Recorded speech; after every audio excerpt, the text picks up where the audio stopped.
VT Bulletin sponsored by उत्तम Singh academy Rewa. नमस्कार, Vindhya times में आपका स्वागत है और आपके साथ मैं श्रेया हाजिर हैं आज की बुलेटिन की खबरों के साथ। पहली खबर की बात करते हैं।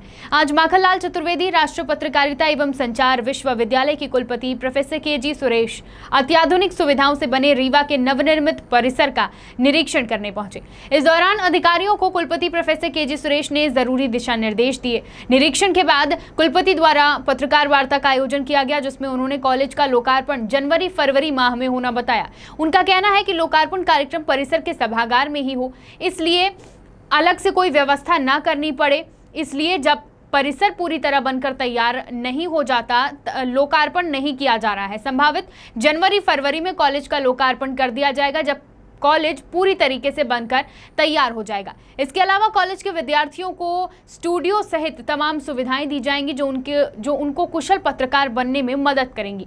फैकल्टी को लेकर कुलपति प्रोफेसर KG सुरेश ने कहा कि जैसे ही कॉलेज में अन्य कोर्सेज संचालित किए जाएंगे, फैकल्टी का भी ध्यान दिया जाएगा। रीवा जिले के यातायात प्रभारी सूबेदार अखिलेश कुशवाहा ने मानवता की मिसाल पेश की है। आपको बता दें कि जिले में यातायात व्यवस्था को ठीक करने के लिए सूबेदार को नियुक्त किया, जिन्होंने अपने पिता की 11वीं पुण्यतिथि पर लोगों को सुरक्षा के लिए एक हेलमेट दी और अपील की कि वाहन चलाते समय हेलमेट का इस्तेमाल जरूर करें। बताया गया कि उनके पिता भी हेलमेट न लगाने के कारण 11 साल पहले रोड दुर्घटना में अपनी जान गंवा चुके थे, इसलिए उनकी पुण्यतिथि में लोगों की सुरक्षा के लिए हेलमेट दिया गया। सूबेदार के अपने पिता की पुण्यतिथि पर इस तरह की अपील और मानवता की हर कोई तारीफ कर रहा है।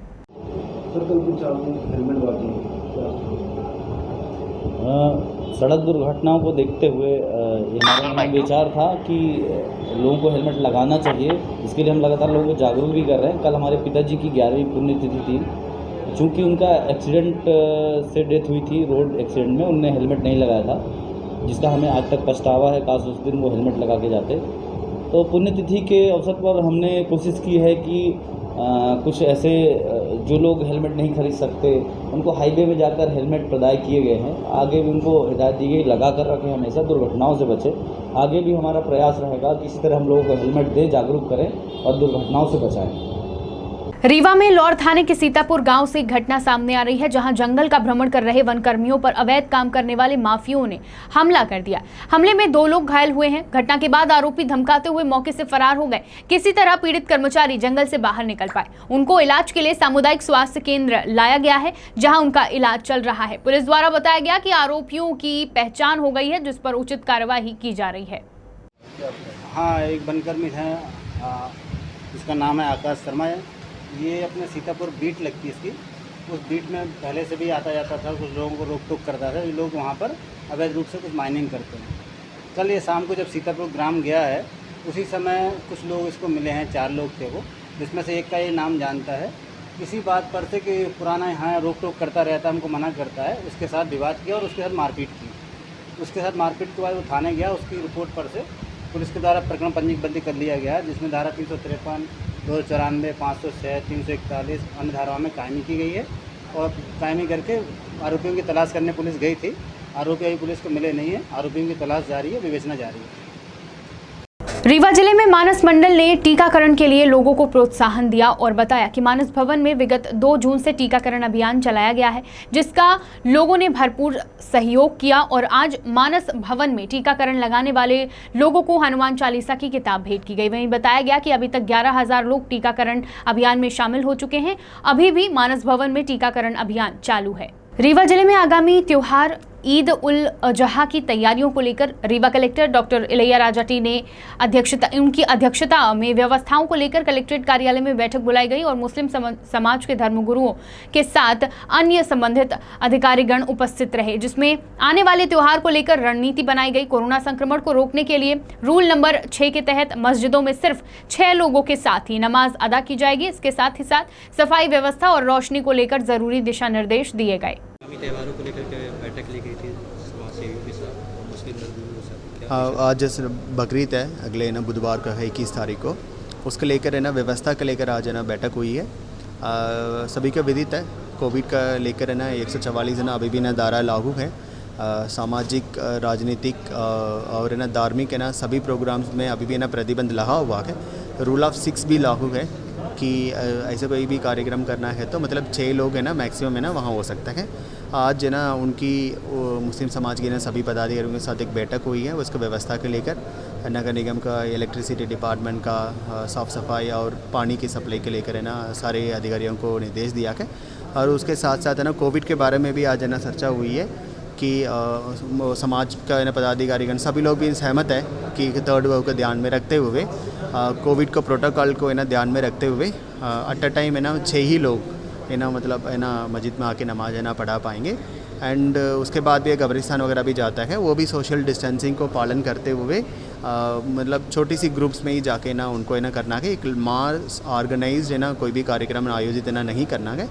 और व्यवस्था के लेके आज है ना डिस्कशन हुआ है। समय सीमा भी निर्धारित की गई है नमाज पढ़ने के लिए। हाँ डेफिनेटली, मतलब लास्ट टाइम थोड़ा सा एक कन्फ्यूजन रखी है कि कौन सी है ना टाइम पे रखेंगे। आज है ना एसपी साहब की है ना मौजूदगी में ये भी तय हुआ है कि पर्टिकुलर निर्धारित है ना समय में ही है ना सारे मस्जिद है ना मतलब उसमें नमाज है ना पढ़ाएंगे। तो उसको लेकर है ना सो दैट व्यवस्था भी प्रशासन के है ना पुलिस एडमिनिस्ट्रेशन का भी व्यवस्था है ना उसी हिसाब से हम लगाएंगे। अनूपपुर के जयतहरी थाना अंतर्गत अमरकंटक से अनूपपुर जा रही यात्री बस अनियंत्रित होने से बैहार घाट में दुर्घटनाग्रस्त हो गई। बस में सवार 25 से 30 यात्री सभी को चोट आई है, वहीं एक की मौके पर ही मौत हो गई। घायलों को जयतहरी अस्पताल एवं गंभीर रूप से घायलों को अनूपपुर जिला अस्पताल पहुंचाया गया, जहां सभी का इलाज जारी है। सिंगरौली जिले में एक युवक की लाठी डंडों से पीट कर 4 लोगों ने हत्या कर दी। इस पूरे मामले पर पुलिस ने 2 लोगों को गिरफ्तार किया है। हत्याकांड की वजह अवैध संबंध बताया जा रहा है। सिंगरौली जिले के बैठन थाना अंतर्गत आने वाले ओखरावल गांव में आरोपी हृदयलाल शाह ने अपने साथी राजेंद्र शाह की हत्या कर दी। इस हत्याकांड में आरोपी के कई दोस्त शामिल बताए जा रहे हैं। असल में पुलिस की माने तो यह पूरा हत्याकांड अवैध संबंधों को लेकर हुआ। पुलिस के अनुसार मृतक आरोपी की पत्नी को लेकर कई महीनों से गायब था। इसी रंजिश से आरोपी ने इस जघन्य हत्याकांड को अंजाम दिया। सिंगरौली से पुष्पलेश द्विवेदी की रिपोर्ट। ओखरावल के रहने वाले पप्पू उर्फ राजेंद्र शाह हैं।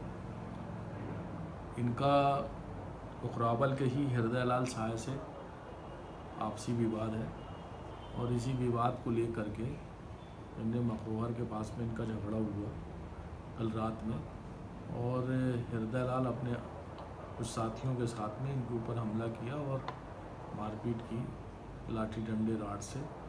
इनके सिर में प्राणघातक चोटें आई थीं। अरविंद शाह की सूचना पर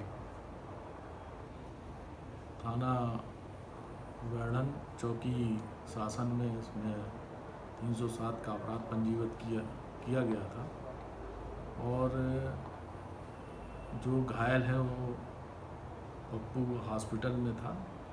उसके उपचार के दौरान चोट की गंभीरता को देखते हुए डॉक्टर ने जो रीवा मेडिकल कॉलेज है वहाँ रेफ़र किया था। रास्ते में ले जाते वक्त उसकी मृत्यु हो गई।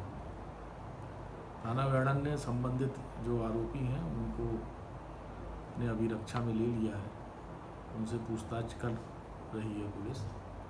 प्रथम दृष्टया जो अभी संज्ञान में आया, हृदय लाल शाह जो है उसकी पत्नी को पप्पू ने अपने साथ ले जाकर के उत्तर प्रदेश में कहीं रख लिया है, जिसकी वजह से इनका आपसी विवाद था। अभी पड़ताल चल रही है। इसमें कितने आरोपी सर अभी तो पकड़े गए? अभी हृदयलाल और उसके साथी पकड़े गए हैं, पूछताछ की जा रही है और जो भी आरोपी और होंगे उनके विरुद्ध कार्रवाई की जाएगी।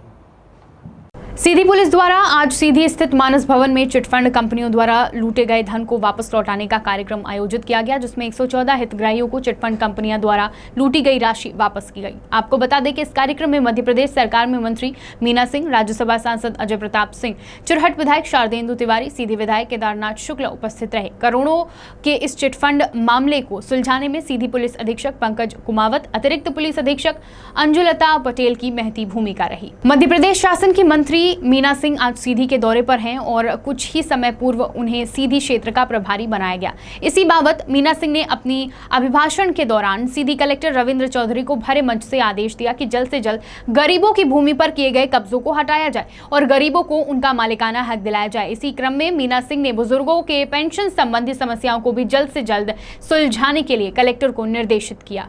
बढ़ते हैं बुलेटिन की आखिरी खबर की ओर। 2 दिवसीय दौरे पर सतना आए प्रदेश के वन मंत्री और जिले के प्रभारी मंत्री नायक अंदाज में जिला अस्पताल पहुंचे। उनके साथ प्रशासन का पूरा लाव लश्कर था। मंत्री जी ने स्वास्थ्य व्यवस्थाओं का जायजा लिया और उन्हें कई खामियां भी नजर आई। अधिकारियों ने बताया कि लाइट जाते ही जनरेटर स्टार्ट हो जाता है। इस पर मंत्री ने जनरेटर चलवाकर दम लिया। टेक्नीशियन ने खराब जनरेटर की जगह सही जनरेटर चलाया तो बोले बिगड़े को बनवाओ। मदर वार्ड में पहुंचे मंत्री जी ने पाया कि कुछ एक सीलिंग फैन स्लो घूम रहे हैं। इस पर उन्होंने सीलिंग फैन को बदलने के आदेश दिए और खराब पंखों को सिविल लाइन सर्जन या फिर प्रशासक के घर पर लगाने की चुटकी भी ली। विंध्य की तमाम खबरें लेकर कल फिर हाजिर होंगे। देखते रहिए विंध्या टाइम्स। बहुत बहुत धन्यवाद।